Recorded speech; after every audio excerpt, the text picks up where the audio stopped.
Nagsayang daw ako ng perang bumili ng kamote sa Japan. Eh, meron naman dito sa atin. So, eto na yung dalawang klase ng kamote natin. Para makita niyo yung difference, they were cooked exactly the same way. Eto yung local. Tapos, pag inopen natin yan, it's very good. Purple sa loob.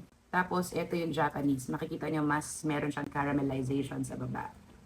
Sa touch pa lang, alam mo na it's more of a custard. It's softer, moist, mas nag-caramelize yung natural sugars niya sa loob.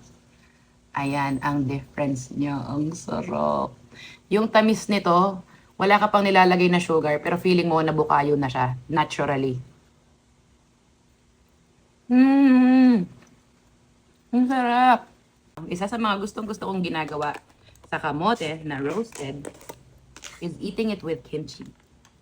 Ang dami kasing nag-comment doon sa previous na video ko na para kumbaga, nagsayang daw ako ng perang bumili ng kamote sa Japan. Eh, meron naman dito sa atin. So, this is the reason why there's a difference. Sarap.